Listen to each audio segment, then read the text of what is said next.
കുക്കറിൽ വളരെ എളുപ്പത്തിൽ തയ്യാറാക്കിയെടുക്കാൻ പറ്റിയ ഒരു തക്കാളി ചോറിൻ്റെ റെസിപ്പിയാണ്. ഇതിനു വേണ്ടിയിട്ട് 1 കപ്പ് കൈമ അരിയാണ് എടുത്തിട്ടുള്ളത്. ബസ്മതി അരി വെച്ചിട്ട് ഈ ഒരു റെസിപ്പി ചെയ്തെടുക്കാം. ഞാനിപ്പോൾ 250 ml 1 കപ്പ് റൈസ് വെച്ചിട്ടാണ് ഈ ഒരു റെസിപ്പി ചെയ്തെടുക്കുന്നത്. ആദ്യം ഈ അരി ഒന്ന് കഴുകിയതിന് ശേഷം ഒരു 20 മിനിറ്റ് നേരം കുതിർത്ത് വെക്കുക. അതിനുശേഷം വെള്ളം വാരാൻ വേണ്ടിയിട്ട് മാറ്റി വെക്കാം. അപ്പോഴേക്കും ഇതിന് വേണ്ട വെജിറ്റബിൾസ് എല്ലാം അരിഞ്ഞു വെക്കാം. ഇനി ഒരു കുക്കർ ഒന്ന് ചൂടായിട്ട് വരുമ്പോൾ അതിനകത്തേക്ക് 2 ടേബിൾ സ്പൂൺ ഓയിൽ ഒഴിച്ചു കൊടുക്കാം. ഞാനിവിടെ സൺഫ്ലവർ ഓയിലാണ് ഒഴിച്ചു കൊടുക്കുന്നത്. കൂടെ തന്നെ 1 ടേബിൾ സ്പൂൺ നെയ്യ് കൂടി ഒഴിച്ചു കൊടുക്കാം. ഇനി ഇതൊന്ന് ചൂടായി വരുമ്പോൾ ഇതിൻ്റെ അകത്തേക്ക് ഹോൾ സ്പൈസസ് എല്ലാം ഇട്ട് കൊടുക്കാം. ഒരു 2-3 കഷ്ണം പട്ട, 2 ഗ്രാമ്പു, 2 ഏലക്ക, കുറച്ച് പെരുംജീരകം, 1 സ്റ്റാർ, 1 ബേ ലീഫും കൂടി ഇട്ട് കൊടുക്കാം.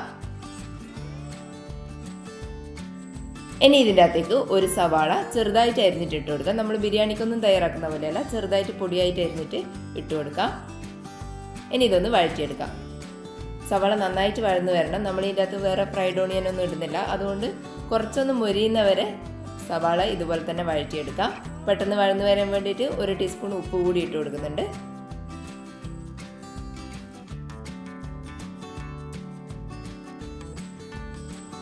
ഇതുപോലെ സവാളൻ്റെ കളറെല്ലാം ചെറുതായിട്ടൊന്ന് മാറുന്നവരെ വഴറ്റിയെടുക്കാം.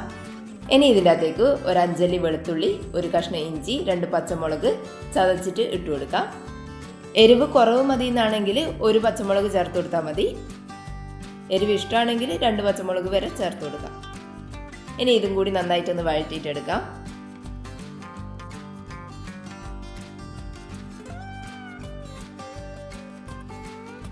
ഇഞ്ചിയും വെളുത്തുള്ളിയെല്ലാം ഒന്ന് മൂത്ത് വന്നു കഴിഞ്ഞാൽ ഇതിനകത്തേക്ക് പൊടികൾ ചേർത്ത് കൊടുക്കാം. ഒരു 1/2 ടീസ്പൂൺ മുളക് പൊടി ചേർത്ത് കൊടുക്കാം. കാശ്മീരി മുളക് ഉണ്ടെങ്കിൽ അത് ചേർത്ത് കൊടുക്കാം. പിന്നെ കുറച്ച് മഞ്ഞൾപ്പൊടി ഇട്ട് കൊടുക്കാം. പിന്നെ 1 ടീസ്പൂൺ ഗരം മസാല കൂടി ഇട്ട് കൊടുക്കാം. ഇത്രയും നമ്മൾ ഇതിൻ്റെ അകത്തേക്ക് പൊടികളായിട്ട് ചേർത്ത് കൊടുക്കുന്നുള്ളൂ. ഇനി ഇതും കൂടി നന്നായിട്ടൊന്ന് വഴറ്റിയിട്ടെടുക്കാം.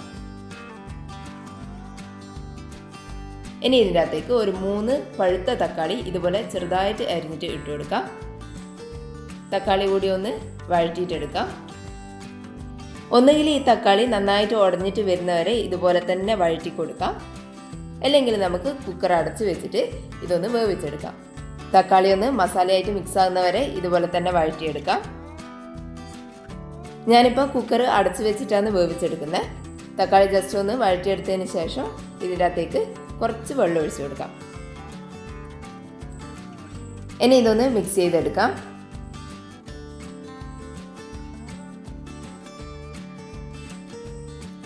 ഇനി കുക്കർ അടച്ച് വെച്ചിട്ട് ഒരു 2-3 വിസിൽ വരുന്നവരെ വേവിച്ചെടുക്കാം.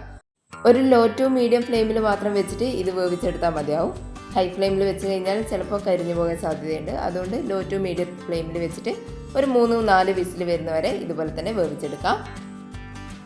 എയറെല്ലാം പോയതിന് ശേഷം കുക്കർ ഒന്ന് തുറന്നിട്ട് ഈ തക്കാളി നന്നായിട്ടൊന്ന് ഉടച്ചു കൊടുക്കാം.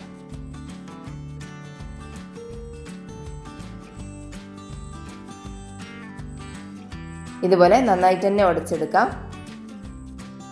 തക്കാളി വെന്താൽ മാത്രം പോരാ, ഇതുപോലെ നന്നായിട്ട് പേസ്റ്റ് പോലെ ഉടച്ചെടുക്കുകയും കൂടി വേണം.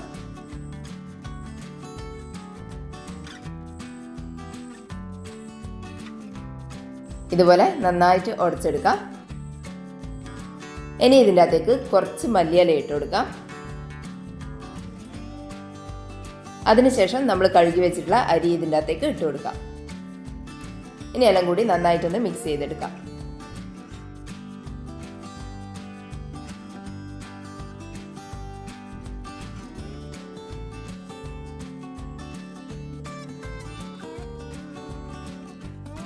ഇനി ഇതിൻ്റെ അകത്തേക്ക് ഒരു 1.5 കപ്പ് വെള്ളം ഒഴിച്ചു കൊടുക്കുന്നുണ്ട്. പച്ചവെള്ളമാണ് ഒഴിച്ചു കൊടുക്കുന്നത്. വേറെ തന്നെ വെള്ളം തിളപ്പിക്കേണ്ട ആവശ്യമൊന്നുമില്ല. പച്ചവെള്ളം തന്നെ ഒഴിച്ചു കൊടുത്താൽ മതിയാവും. കൂടുതൽ അരി വെച്ചിട്ട് ചെയ്യുകയാണെങ്കിൽ തിളച്ച വെള്ളം ഒഴിച്ചു കൊടുക്കാം. ഞാനിപ്പോൾ കുറച്ച് അരി മാത്രം എടുത്തത് കൊണ്ടാണ് പച്ചവെള്ളം തന്നെ ഒഴിച്ചു കൊടുക്കുന്നത്. ഇത് പെട്ടെന്ന് തന്നെ തിളച്ച് വരും. ഒന്ന് മിക്സ് ചെയ്ത് കൊടുത്തതിന് ശേഷം ഇതിൻ്റെ അകത്തേക്ക് ആവശ്യമായിട്ടുള്ള ഉപ്പിട്ട് കൊടുക്കാം. ഞാനൊരു 1/2 ടീസ്പൂൺ ഉപ്പും കൂടി ഇട്ട് കൊടുത്തിട്ടുണ്ട്. ഉള്ളി വഴറ്റുന്ന സമയത്ത് 1 ടീസ്പൂൺ ഉപ്പ് ഇട്ട് കൊടുത്തതാണ്. നമ്മൾ സാധാരണ നെയ്ച്ചോറും ബിരിയാണിയെല്ലാം വെക്കുമ്പോൾ അരിയിലേക്ക് ഉപ്പിട്ട് കൊടുക്കുന്ന അതേ അളവിൽ തന്നെ ഉപ്പ് ഇതിലേക്ക് ഇട്ട് കൊടുക്കാം. ഇനി ഇത് വെയിറ്റ് ഇടാണ്ട് അടച്ച് വെച്ചിട്ട് ഒരു 8 മിനിറ്റ് നേരം കുക്ക് ചെയ്തെടുക്കാം. ഒരു 5 മിനിറ്റ് നേരം ഹൈ ഫ്ലെയിമിലും ഒരു 3 മിനിറ്റ് നേരം ലോ ടു മീഡിയം ഫ്ലെയിമിലും വെച്ചിട്ട് ഇതൊന്ന് കുക്ക് ചെയ്തെടുക്കാം. കറക്റ്റ് 8 മിനിറ്റിന് ശേഷം ഫ്ലെയിം ഓഫ് ചെയ്യുക. അതിനുശേഷം ഈ വെയിറ്റ് ഒന്ന് ഇട്ട് കൊടുക്കുക. എന്നിട്ട് ഒരു 1/4 മണിക്കൂർ നേരം ചൂടാറാൻ വേണ്ടിയിട്ട് മാറ്റി വെക്കാം. ഒരു 1/4 മണിക്കൂറിന് ശേഷം അടുപ്പൊന്ന് തുറന്നിട്ട് ഈ ചോറ് മിക്സ് ചെയ്തെടുക്കാം. ഇത്രയേ ഉള്ളൂ, നമ്മുടെ തക്കാളി ചോറ് റെഡി ആയിട്ടുണ്ട്. ഏറ്റവും എളുപ്പത്തിൽ ഉണ്ടാക്കിയെടുക്കാൻ പറ്റിയ ഒരു റൈസിൻ്റെ റെസിപ്പിയാണ്. നമുക്കിത് ഉച്ചക്കേക്കും വേണ്ടിയെല്ലാം ചെയ്തെടുക്കാം. രാവിലെ ലഞ്ച് ബോക്സിലേക്കെല്ലാം കൊടുത്തു വിടാൻ വേണ്ടിയിട്ട് എളുപ്പത്തിൽ ഉണ്ടാക്കാൻ പറ്റിയ ഒരു റെസിപ്പിയാണ്. മാത്രമല്ല ഇത് നല്ല ടേസ്റ്റുമാണ്. കുട്ടികൾക്കെല്ലാം എന്തായാലും ഇഷ്ടപ്പെടുകയും ചെയ്യും.